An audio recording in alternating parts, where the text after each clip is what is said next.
Hey guys, today I'm going to be unboxing and reviewing the Acer XB271HU. If at any time you want to jump to a different part of this video, I've left a timestamp in the description box. But other than that, let's go ahead and get started. So first we have a manual. Next we have the power cable. Next we have a USB cable. Here's the HDMI cable. Here's the DisplayPort cable. And lastly, we have the two parts that you will be needing to set up the monitor. Okay, so here's the monitor. I'm going to go ahead and quickly set it up.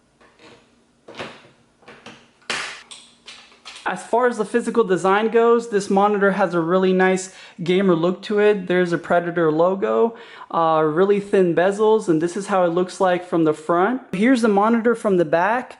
There's the stand.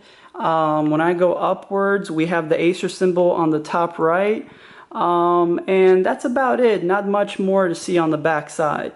As far as the inputs go, we have a couple of USB options there, and then on the bottom of the monitor we have a couple of more USB options. There's the headphone jack, HDMI, DisplayPort, and right below that we have the power button and the power cable where you would plug it in. So here's the monitor all set up. As far as the height adjustments and rotation and tilt and swivel goes, it has a really nice range of motion and feels very smooth and very sturdy. As far as the backlight bleeding goes, I've turned off all the lights in my house, and I'm going to do my best to try to explain what I'm seeing because the camera can only show so much. The screen is mainly all black, and there's just a little tiny bit of backlight bleeding right in the bottom of the screen in the middle. It's a little tiny light on the left and right next to it on the right, but other than that, the whole screen is pretty much all black, which is very impressive. Okay, as far as the display menu bar, there are 6 buttons on the monitor. When you press one, you have 5 options. When you press the first one, you have picture, brightness and so forth that you can adjust. When you go down one, you have all those options. And then when you go down to this one, you can actually overclock your monitor over here. And then when you go down to the last one, it tells you the status of the monitor. I still haven't overclocked my monitor. Okay, so again, this is the Acer XB271HU. This is a 27-inch IPS monitor with up to 165 Hz refresh rate, 4 milliseconds response time, and it has the G-Sync technology which helps with screen tearing while you're gaming. The resolution on this monitor is 2560 x 1440, so it's aimed more for 2K gaming. I bought this monitor for $679 on sale, and it usually retails for $799, so that's a really sweet deal. So I'm going to talk about some likes and dislikes, but first I'm going to mention a couple of things. One is that this monitor does have speakers, if you're wondering. 2 is that this monitor, you're going to need a DisplayPort to achieve 144 Hz refresh rate or up to 165 Hz.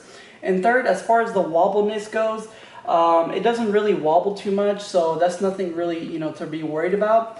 Now, as far as a couple of likes about this monitor, one is the frameless bezel. It has a really nice sleek look to it, and literally no bezel at all. It's really nice. Next, what I really like about this monitor is the design. It looks really nice and gamerish, especially the stand and so forth, so I think that's really cool.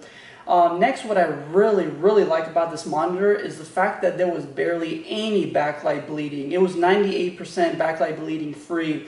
The only reason there's 2%, it was just a small backlight bleeding on the bottom middle, just a very small amount. But other than that, amazing how there was barely, no backlight bleeding, because, I bought this monitor, from a store, first try, barely any backlight bleed, no backlight bleeding and so forth. And compared to the ASUS PG279Q, that monitor had a bit of backlight bleeding.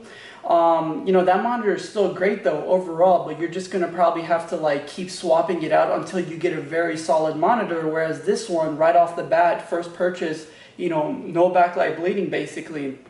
But other than that, the next thing that I really like about this monitor is the fact that it's an IPS monitor.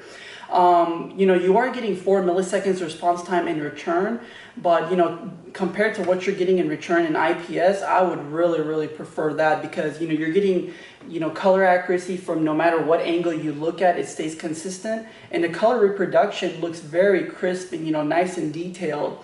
The only thing that I really dislike about this monitor is the menu bars, you know, at the bottom of the monitor.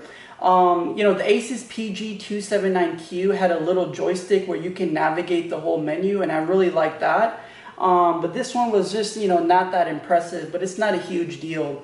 Other than that, you know, this is a great gaming monitor, especially if you're looking for a 2K gaming monitor and you have the proper, you know, hardware setup.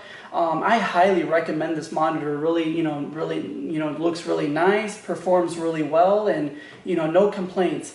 You know, as far as the comparison goes, because I know for a lot of you it might be between this or the ASUS PG279Q. Both monitors are basically identical. They only have a couple of differences. One is obviously the design and look to it. You know, the ASUS has like a little RGB lighting on the stand, whereas this, you know, has more of a gamerish look. You know, so that's just personal preference, honestly. The next difference is the fact that, you know, this was basically, you know, backlight bleeding free, no backlight bleeding at all basically, whereas that one had a little bit of backlight bleeding.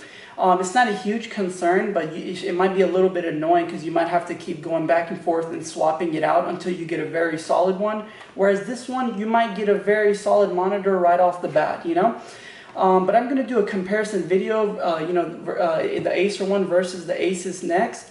But other than that, I really hope this video was helpful, guys. And, you know, if you have any questions or comments, please leave them down below in the comment section, and I'll be sure to help you guys out. Thank you so much for watching my video, guys. Please don't forget to like and subscribe. And until then, I'll see you guys soon. Take care.